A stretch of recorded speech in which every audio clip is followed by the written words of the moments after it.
पास high court और supreme court जाने का मौका नहीं है, तो फिर हाई कोर्ट सुप्रीम कोर्ट को ताले लगा के बंद कर दें अगर अपील का मौका ही नहीं है। तो ये मजाक बनाया इन्होंने आइन और कानून का, जो पिछले और ये जो आमिर फारूक जी, अगर हम कुछ बोलेंगे शायद हमें भी जेल में डाल दें। मौका ऐसा आया जब अपील के ऊपर एतराज़ किया गया, उसके बाद चीफ जस्टिस शायद थोड़े से खफा नजर आए आपके साथ। वो क्या मामला हुआ? मीठा मीठा वो आपको शायद नहीं, वो तो क्या कहेंगे, आज एफआईए ने कह दिया हाई कोर्ट के कि ये अपील सुन ही नहीं सकते। देखो, सिंपल सी बात है, मेरिट पे केस हमारा बहुत अच्छा है, केस से भागने की कोशिश कर रहे हैं। इस वजह से टेक्निकलिटीज़ के पीछे पड़ गए हैं। मकसद सिर्फ ये था कि तारीख बढ़ जाए, केस एडजर्न हो जाए, टेक्निकलिटीज़ के पीछे छुप जाएं, क्योंकि जिस दिन मेरिट पे बात होगी तो ये अपील अलाउ होनी है और कन्विक्शन सेटिसाइड होनी है। इनका ये कहना है कि जी अपील का राइट नहीं है, ये तो वही बात कहने वाली बात है कि आपके पास हाई कोर्ट और सुप्रीम कोर्ट जाने का मौका नहीं है, तो फिर हाई कोर्ट सुप्रीम कोर्ट को ताले लगा के बंद कर दें अगर अपील का मौका ही नहीं है। तो ये मजाक बनाया इन्होंने आइन और कानून का, जो पिछले 2 साल से बनाया हुआ है। तो इंशाल्लाह ये परसों के पे केस चला गया है, तो ऐसे नहीं चलेगा कि इनकी ख्वाहिशात के मुताबिक जिस तरह अडयाला में केस चले यहाँ भी चले। यहाँ पे कानून आइन की बात होगी, तो इंशाल्लाह ये हम समझा देंगे कोर्ट को भी और इनको भी कि अपील का राइट एग्जिस्ट करता है ऑफिशियल सीक्रेट एक्ट में, और इस तरह ये भाग नहीं सकते। हमारे पास राइट है और हम उसको एक्सरसाइज करेंगे इंशाल्लाह। सर, आज की हियरिंग के बाद हमने यहाँ देखा अलीमा खान साहब काफ़ी अफसरदा थी कि चीफ जस्टिस आमिर फारूक साहब जो हैं वो एफआईए की वकालत कर रहे हैं। इस बारे में क्या कहेंगे? और सलमान सफदर के साथ उनके आज कुछ बहस व तकरार भी हुआ है। यार देखें, ज़ाहिरी बात है, जिस खातून का भाई 7 महीने से बेगुनाह जेल में हो, तो और उसके बाद अदालतों का रवैया भी इतना कोई अच्छा ना हो, तो उन्होंने अफसरदा ही होना है। उन्होंने तो अपना दुख बयान करना है, तो उनकी सिचुएशन आप समझ सकते हैं। बिल्कुल, ये तो अभी कहना कोई मुबालगा रही नहीं होगी कि जो अदालतों का रवैया ओवरऑल रहा है पाकिस्तान तहरीक इंसाफ के साथ, वो बड़ा मेरे नज़र में तो गलत है, सेटिस्फैक्ट्री नहीं है। बहुत सारे मसाइल हैं उसके अंदर, और लेकिन इन लोगों को इस चीज़ का एहसास करना चाहिए कि इस मुल्क की अवाम तहरीक इंसाफ के साथ खड़ी है। उनको उन्होंने वोट दिया है, तो उनकी नज़रें भी, अवाम की नज़रें भी इन अदालतों पे हैं। अगर वो इंसाफ करेंगी तो वो इनकी इज़्ज़त करेगी अवाम, अगर नहीं करेंगे तो अवाम इज़्ज़त नहीं करेगी सर, इनकी। आखिर में ये बता दें कि एफआईए की जो इस्तदा है इसकी कानूनी हैसियत क्या कोई है? कानूनी क्या हैसियत वैलिड? नहीं है यार, आइन में लिखा हुआ है अपील का राइट आपका होगा बिल्कुल। और उसके अलावा इस कानून में भी लिखा हुआ है, जो अमेंडमेंट एक्ट है 1958 का, सेक्शन 10 में आपका अपील का राइट है। पहले कि इमरान खान साहब की साइफर की अपील, जो कि बाकायदा जिसकी समाअत पिछले हफ्ते से शुरू थी, आज सरकार ने एक दफ़ा फिर डिलेइंग टैक्टिक्स और हथकंडे इस्तेमाल करते हुए एक टेक्निकल ऑब्जेक्शन लिया है, जिस टेक्निकल ऑब्जेक्शन का ना सर है ना पैर है, कि ये अपील ही दायर नहीं हो सकती। यानी कि इमरान खान साहब को जो सज़ाएँ हुई हैं उसमें हाई कोर्ट देखे ही ना कि ऑफिशियल सीक्रेट्स एक्ट के जज साहब ने क्या किया है।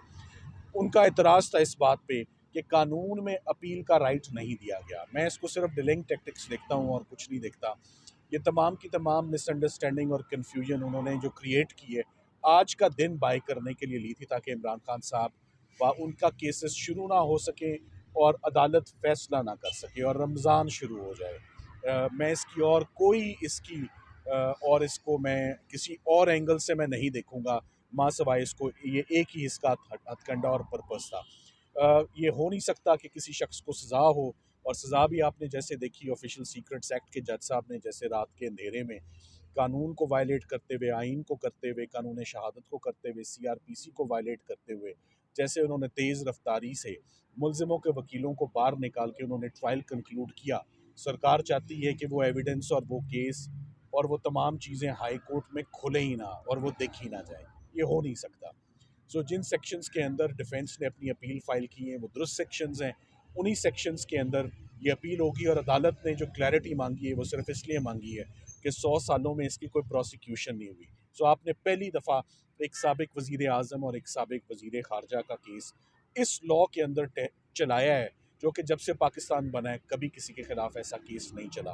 तो सिर्फ कुछ क्लैरिफिकेशन उनको चाहिए, कुछ कानून चाहिए। वो कानून देखने के बाद आप देखेंगे कि परसों हम अपनी अपील्स पर बड़ी तेज़ी से कोर्ट को असिस्ट करेंगे और इंशाल्लाह फैसला देंगे। सर, बताइएगा, आज तक ये फैसला नहीं हुआ। साइफर केस जो है वो 1923 की कानून के ऊपर चल रहा है या 2023 की?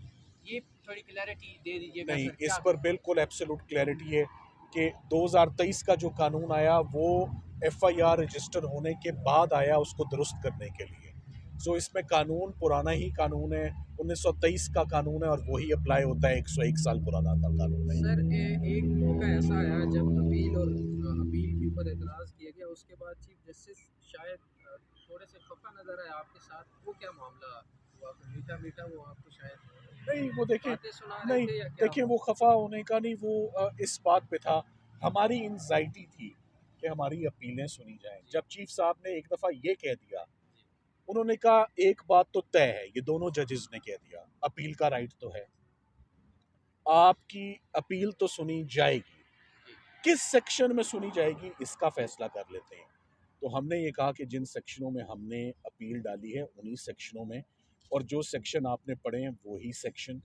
उन्होंने कहा कि इस हमने भी तो कुछ ऑब्जेक्शन आज उठे हैं, कुछ अंग्रेज़ी लिखनी होती है, तो आप हमें कुछ मवाद इस पर कुछ फैसले ला दें ताकि हम पहले प्रिलिमिनरी ऑब्जेक्शंस को एड्रेस कर लें और फिर हम एविडेंस की तरफ जाएं। तो सिर्फ इस हद तक था। जी, यहाँ पे अलीमा खान साहिबा पहुँच गई हैं लाहौर इस्लामाबाद हाई कोर्ट के बाहर। मुझे लगता है कि अब जो हम मैंने अभी भी अंदर भी कहा था, हम ये आजकल देख रहे हैं कि ये जो डिले करने के लिए इमरान खान को पूरी कोशिश की जा रही है कि जेल से ना निकाला जाए, और उसके जो हरबे हैं वो हमें यहाँ कोर्ट में नज़र आ रहे हैं। और ये जो आमिर फारूक जी, अगर हम कुछ बोलेंगे शायद हमें भी जेल में डाल दें, लेकिन एक इंसानियत होती है। जितनी मेहनत आज आमिर फारूक साहब ने चीफ जस्टिस ने की है बताने के लिए कि ये यहाँ पे केस बाहर निकाल दें इस कोर्ट से, और मैं क्या कह सकती हूँ। मरियम नवाज लाहौर में, सिर्फ लाहौर में गिरफ्तारियां हो रही हैं, बाकी पूरे मुल्क में पुरअमन एहतजाज हो रहे हैं, क्या वजह है? मरियम नवाज को क्या परेशानी? लाहौर में भी पुरअमन एहतजाज था। उन्होंने घसीट के उनको लेके गए कि उनका ख्याल है लाहौर में लोगों को डरा के रखना है, क्योंकि इनका जो किला था, जो ये लोगों को बता रहे थे किला है, वो इनका ख्याल है कि अगर ये लोगों को बाहर नहीं निकले देंगे तो लोग समझेंगे कि ये लाहौर से जीते थे। लेकिन फॉर्म 45 तो हमारे इंडिपेंडेंट कैंडिडेट जो थे, जो पीटीआई के थे, उनके पास है। इनके पास तो फॉर्म 45 नहीं है। अगर उन्होंने मुकाबला करना है लाहौर का, अगर सही तरीका है तो इनको को अपने फॉर्म 45 सामने रखें, 47 नहीं 45। मैम नमल वाले मामले में आपने कहा था एहतजाज करेंगे, तो कब तक एहतजाज का? नहीं, अभी हम जब कंस्ट्रक्शन शुरू होंगे और फिर अगर चीफ मिनिस्टर ने वहाँ पे बच्चों के हॉस्टल की कंस्ट्रक्शन रोकने की कोशिश करवाई, तो फिर हम चीफ मिनिस्टर के घर के सामने जाके एहतजाज करेंगे इंशाल्लाह।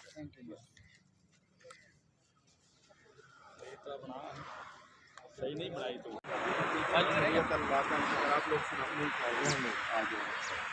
क्या हाल है आप लोगों? अल्हम्दुलिल्लाह सर, आप सुनाएं। गौर साहब, मखसूस नशिस्तें ले ली गई, सर वज़ीर आज़म बन गया।